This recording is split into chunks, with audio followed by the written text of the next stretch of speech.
अस्सलाम वालेकुम, मैं हूं राजा शुजात और आप देख रहे हैं राजा शुजात यूट्यूब चैनल। और आज की वीडियो में हम बात करेंगे पाकिस्तान की पॉलिटिक्स के हवाले से। जिस तरह हमारे पूरे चैनल पे हम पाकिस्तान की पॉलिटिक्स के हवाले से बात करते हैं और इसको समझने की कोशिश करते हैं कि पाकिस्तान के अंदर आखिर ये क्या खेल खेला जा रहा है। आपके सामने आया कि पाकिस्तान की जो इकॉनमी थी वो काफ़ी स्टेबल हो रही थी।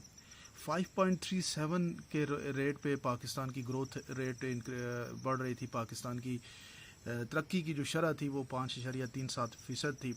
और एक्सपेक्ट ये किया जा रहा था कि पाकिस्तान की जो नेक्स्ट ईयर जो ग्रोथ है, जो अभी का साल है, इसमें 6% से ज़्यादा ग्रोथ रेट होगी।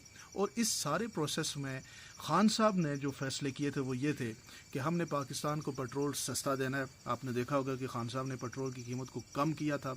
और उसके बाद उनका ये भी प्लान था कि हमने पाकिस्तान के अंदर जो सैलरीज़ हैं, जो पिछले 3 सालों में उन्होंने इंक्रीज़ नहीं की, प्लान ये था कि उसको 25 से 30% जो है वो इस बजट में इंक्रीज़ करना है।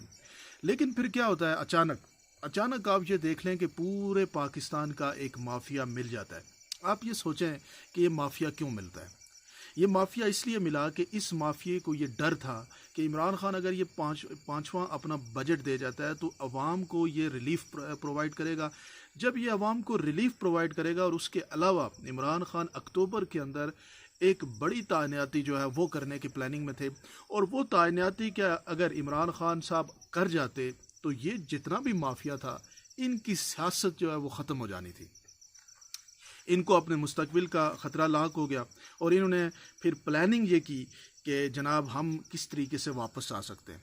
इसमें शायद सिस्टम के अंदर भी कहीं कुछ लोगों को खान साहब से इख्तलाफ हो गया, क्योंकि खान साहब जो तकर्री करना चाहते थे उसमें शायद उनके दरमियान और पाकिस्तान की जो मुक़्तदर हल्के हैं उनके दरमियान कुछ डिफरेंस था। उस डिफरेंस की बुनियाद को भी एक्सप्लॉइट किया गया और एक्सप्लॉइट करके ये जितने भी आपके सामने सियासी जमातें हैं, जिसमें पीपल्स पार्टी है, नून लीग है, उसके अंदर आप ANP आप देख लें, इसमें बाप पार्टी देख लें, इसमें जमहूरी वतन पार्टी देख लें, सारी वो जमातें जो पाकिस्तान के अंदर अपोजिशन की सियासत करती हैं, उन सारी जमातों को, मौलाना फजल रहमान साहब को देख लें, ये सारी इकट्ठी हो गई। ये सारी इस पॉइंट पे इकट्ठी हुई कि अगर इमरान खान को हमने ये 5वां साल दे दिया और उसने वो तकर्री कर ली तो फिर ये समझ लो कि आप सबका मुस्तकबिल ख़त्म हो जाएगा और फिर इमरान खान अपनी मर्ज़ी से सियासत करेगा और आप तमाम लोगों को निशाने इबरत बना देगा। ये वो पॉइंट था जिस पॉइंट के ऊपर ये सब लोग इकट्ठे हुए। इनको ये महसूस हुआ कि अगर इमरान खान को हमने छोड़ दिया और इमरान खान की मुस्तकबिल के अंदर अगर इमरान खान ये 5 साल गुजार देता है तो पाकिस्तान की पॉलिटिक्स के अंदर हमारा फ्यूचर ख़त्म हो जाएगा। तब जाके जब इनमें से हर एक को ये रियलाइज़ कराया गया तो ये सारे के सारे इकट्ठे हो गए। ये किसी भी लम्हे आप ये देखें, इनमें से किसी का ये प्लान नहीं था कि हमने महंगाई ख़त्म करनी है। अगर महंगाई ख़त्म होती है तो क्या पेट्रोल डीजल की कीमत 100 रुपया बढ़ा के क्या महंगाई ख़त्म हो सकती है? फिर बिजली की कीमत से 6 से 7 रुपये बढ़ा के महंगाई ख़त्म हो सकती है? फिर आप ये देख लें कि पाकिस्तान के अंदर सैलरीज, पर्सन को सैलरी इनकम इजाफा ना करके क्या महंगाई ख़त्म हो सकती है? तो ये जो बेसिक पॉइंट था जिसको आपको और मुझे समझना पड़ेगा, और ये हमारी कौम के लिए बड़ी इंपॉर्टेंट बात है कि ये पूरी प्लानिंग से इन्होंने अपने मुस्तकबिल के लिए ये फ़ैसला किया। अब कौम को ये फ़ैसला करना है। अब देखें, उन्होंने ये जितने भी ये जो माफिया है, इस सब ने ये भी अब लोगों में बात फैला दी है कि इमरान खान मुस्तकबिल में उसका फ्यूचर ज़ीरो है। वो इसलिए ये फैला रहे हैं कि अब भी उनको डर है कि इमरान खान जब अब आ गया तो ये तो 2/3 मेजॉरिटी के साथ आ जाएगा, और 2/3 मेजॉरिटी से अगर वो आता है तो फिर आप सोच लें कि इनके साथ वो आगे मुस्तकबिल में क्या करेगा। तो इसलिए इनकी ये सब की ये जितना भी माफिया मौजूद है, इसमें मुक़्तदर हल्के में कुछ लोग जो हैं वो भी शामिल हैं, और जो बाकी लोग हैं जो आपकी पॉलिटिकल पार्टीज़ हैं जिन्होंने अपने मुस्तकबिल के लिए, आप देखें सिसिलियन माफिया का नाम किसने दिया था, इनके जितने भी केसेस थे उनकी इन्वेस्टिगेशन किसने की थी, ये सारे वो लोग थे इस पावरफुल मुक़्तदर हलकों में शामिल लोग थे जिन्होंने इन लोगों को, जब इनके ख़िलाफ़ उनकी अपोजिशन, आप इल्ताफ़ हुसैन के हवाले से आप देख लें कि कराची में बातें हो रही हैं कि उनको वापस लाया जा रहा है क्योंकि PTI स्ट्रॉन्ग है कराची में, तो उसको टैकल करने के लिए इल्ताफ़ हुसैन को ले, यानी हर वो कोशिश करने की प्लानिंग में है कि जिससे इमरान खान को कमज़ोर किया जाए। इमरान खान की मजबूती ये लोग अपनी बका के ख़िलाफ़ समझते हैं। अब इमरान खान के साथ कौन आए और किस तरीके से आगे बढ़ा जा सकता है, इमरान खान की ताकत अवाम हो सकती है। अवाम अल्हम्दुलिल्लाह अभी भी आप देख लें कि पाकिस्तान के तूल व अर्ज़ में जितनी बड़ी मोबिलाइजेशन इमरान खान साहब ने की वो आपके सामने है। आज पाकिस्तान का बच्चा बच्चा जो है वो इमरान खान के साथ है। लेकिन अभी भी ये जंग ख़त्म नहीं हुई। अभी जो ये जंग जारी है, अब पाकिस्तान की आवाम को अपने मुस्तकबिल के लिए और इस पूरे माफिया क्लट को ख़त्म करने के लिए इमरान खान के साथ खड़ा होना पड़ेगा।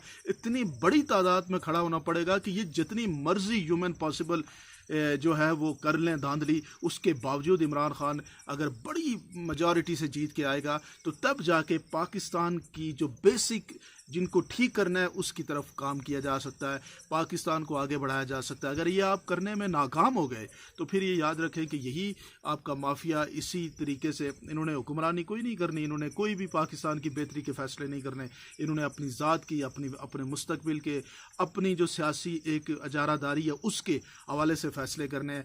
आज पाकिस्तान का हर तबका पिस रहा है। सिर्फ 2 महीने की हुकूमत ने पाकिस्तान के जो बिल्कुल बेहतरीन अंदाज से जो हुकूमत चल रही थी, बेहतरीन अंदाज से पाकिस्तान के लोगों को एक उम्मीद के साथ आगे बढ़ाया जा रहा था, वो सारी उम्मीद ख़त्म कर दी। लेकिन अब इसमें फैसला किसने करना है? फैसला आपने और पाकिस्तानी अवाम ने करना है। इमरान खान साहब के साथ आपने इस जंग में शामिल होना है। और जब आप इस जंग में शामिल होंगे और बड़ी तादाद में शामिल होंगे, क्योंकि ये मुस्तकबिल आपकी बात हो रही है, ये सारी साजिश आपके मुस्तकबिल को डार्क करने के हवाले से हुई। अब इस साजिश से निकलने का तरीकाकार यही है कि अब इमरान खान के पीछे सबसे ताकतवर जो चीज़ है, जिसे आप यूँ कह सकते हैं कि ताकत का सरचश्मा, वो आप अवाम है। जब आप उसके साथ खड़े होंगे तो वो जब नेक्स्ट आया तो वो इंशाअल्लाह पाकिस्तान की जो जिस सुनहरी ख्वाबों की हम बात करते हैं, पाकिस्तान के जिस मुस्तकबिल की हम बात कर रहे हैं, उस मुस्तकबिल को अचीव किया जा सकता है। अगर ये ना हुआ तो फिर आपको मैं बता दूं कि पाकिस्तान के लिए बहुत मुश्किल हालात होंगे। ये जो अभी के फ़ैसले और इनसे भी मुश्किल फ़ैसले मुस्तकबिल में हो जाएंगे। और क्योंकि इन्होंने ये प्लान कर दिया है कि हम आगे भी इलेक्शन में मुस्लिम पीपल्स पार्टी और मुस्लिम लीग नून मिल के इलेक्शन में जाएंगे, क्योंकि ये अकेले गए तो ये मार खाएंगे।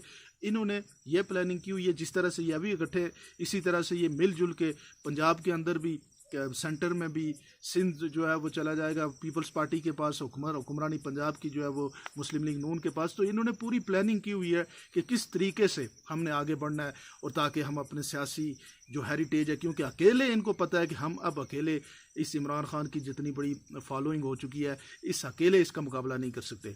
लेकिन अब आपने, अवाम पाकिस्तान ने और इमरान खान की जमात ने मिल के कोशिश करनी है ताकि इनसे आपको छुटकारा हासिल हो और पाकिस्तान के सुनहरे दिन आ सकें। इसके बारे में आप क्या समझते हैं, ज़रूर मुझे कमेंट सेक्शन में बताइएगा। और हमारे फेसबुक पेज को और यूट्यूब चैनल को सब्सक्राइब कर दीजिएगा ताकि इस तरह की और भी इंफॉर्मेटिव वीडियोज़ आपके साथ शेयर की जा सकें। बहुत शुक्रिया।